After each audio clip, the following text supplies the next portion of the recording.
धारा 370, CANRC और 3 तलाक के बाद भारत सरकार अब एक और कदम उठाने जा रही है।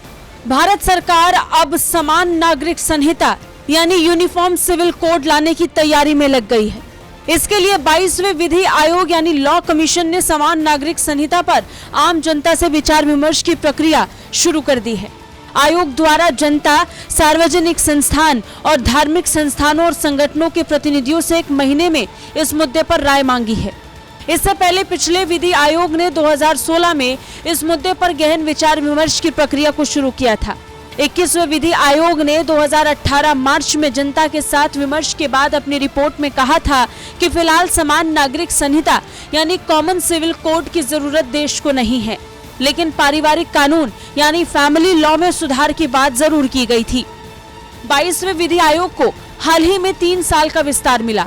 आयोग ने अपने बयान में कहा कि पिछले परामर्श को जारी होने की तारीख से 3 साल से अधिक समय बीत चुका है। इस विषय की प्रासंगिकता और महत्व को ध्यान में रखते हुए तमाम अदालती आदेशों को ध्यान में रखते हुए विधि आयोग ने इस मुद्दे पर नए सिरे से विचार विमर्श करना उचित समझा है। आयोग ने 2016 में कानून और न्याय मंत्रालय द्वारा भेजे गए रेफरेंस पर यूनियन सिविल कोड से संबंधित मुद्दों पर चर्चा की थी। बयान में कहा गया कि भारत के 22वें विधि आयोग ने फिर से समान नागरिक संहिता के बारे में बड़े पैमाने पर जनता और मान्यता प्राप्त धार्मिक संगठनों के विचारों को जानने का फैसला किया है। यूनिफॉर्म सिविल कोड का मतलब है भारत में रहने वाले हर नागरिक के लिए एक समान कानून होना चाहिए, चाहे वो किसी भी धर्म या जाति का क्यों ना हो, यानी हर धर्म, जाति, लिंग के लिए एक जैसा कानून। अगर सिविल कोड लागू होता है तो विवाह, तलाक, बच्चा गोद लेना और संपत्ति के बंटवारे जैसे विषयों में सभी नागरिकों के लिए एक जैसे नियम होंगे। समान नागरिक संहिता लागू करना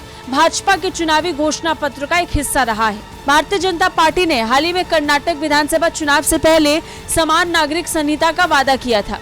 उधर उत्तराखंड जैसे राज्य अपनी समान संहिता तैयार करने की प्रक्रिया में खुद जुट गए हैं। तत्कालीन कानून मंत्री किरण रिजिजू ने दिसंबर 2022 में राज्यसभा में एक जवाब में कहा था कि समान नागरिक संहिता को सुरक्षित करने के प्रयास में राज्यों को उत्तराधिकार, विवाह और तलाक जैसे मुद्दों को तय करने वाले व्यक्तिगत कानून बनाने का अधिकार दिया गया है। अब इसके आधार पर ही सरकार यूनिफॉर्म सिविल कोड को लागू करना चाहती है, जिसके लिए प्रक्रिया फिर से शुरू हो गई है।